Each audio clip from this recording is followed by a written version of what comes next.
1987, a simple Austrian marketing executive took a sugary, syrupy liquid from Thailand, put it in a slim silver can, and told the world it would give them wings.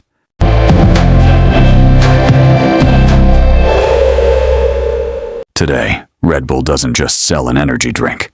They own elite football clubs, dominate global motorsport, sponsor death-defying stunts, and control a massive media empire. But behind the multi-billion-dollar adrenaline rush lies a calculating, cutthroat corporate playbook. A playbook built on extreme legal battles, psychological manipulation, and a dark reality. Red Bull isn't actually a beverage company at all.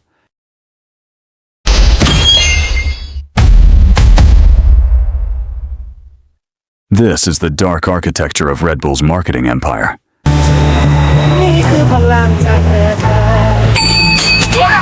To understand the illusion, we have to look at what you are actually buying when you crack open a can.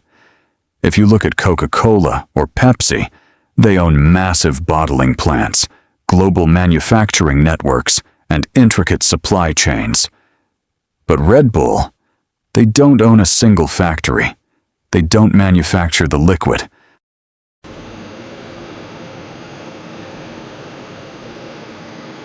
The entire production and bottling process is outsourced to a separate Austrian company called Rauch. Red Bull's actual job? Purely psychological. Dietrich Mateschitz, the co-founder, famously stated, "We don't bring the product to the consumer. We bring the consumer to the product." From day one, Mateschitz realized he wasn't selling a fluid. He was selling an identity. When the drink first launched in Europe, it faced heavy skepticism. It tasted strange, it was highly caffeinated, and health authorities were terrified of it. So, Red Bull turned the controversy into their greatest weapon.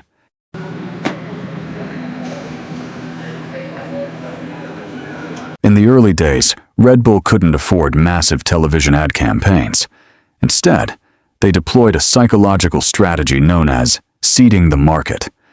They hired popular university students, gave them free cases of Red Bull, and told them to throw wild parties.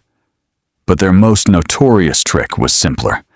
They paid drivers to cruise around major cities with giant Red Bull cans strapped to their cars, and deliberately emptied cases of crushed, empty cans into the trash bins outside the most exclusive nightclubs.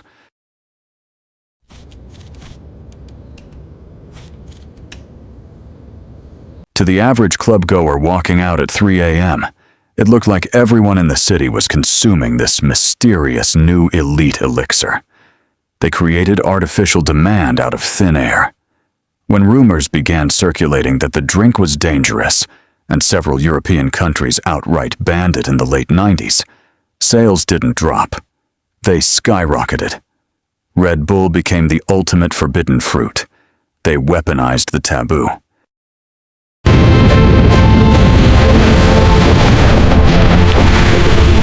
But local nightclub hype can only take a brand so far. To scale globally, Red Bull needed something bigger than nightlife. They needed the ultimate human currency, adrenaline. Traditional companies pay billions to put their logos on a stadium wall. Red Bull decided to bypass the stadium completely and buy the athletes. They targeted extreme sports, motocross, cliff diving, skateboarding, and wingsuit flying, disciplines that traditional corporate sponsors considered too dangerous and uninsurable.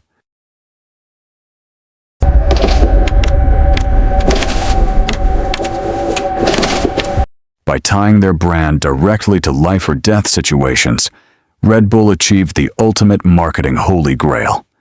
They made their brand synonymous with human potential.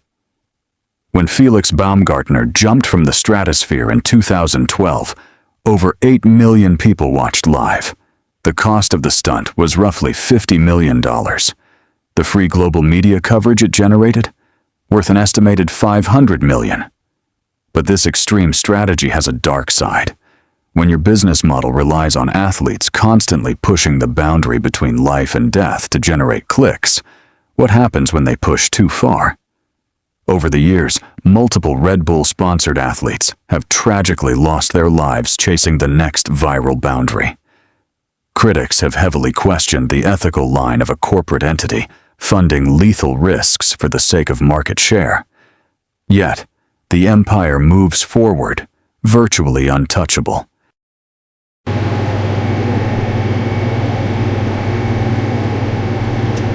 Today, Red Bull sells over 11 billion cans a year.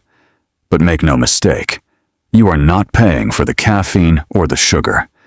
You are paying for the multi-million-dollar Formula One asset, the media production house, and the lifestyle narrative. They built an empire by selling an illusion so perfectly engineered that the product became secondary to the myth. They proved that with the right psychology, you don't even need to make your own product to conquer the world. The next time you see those two Red Bulls locking horns, remember, you aren't just drinking an energy drink.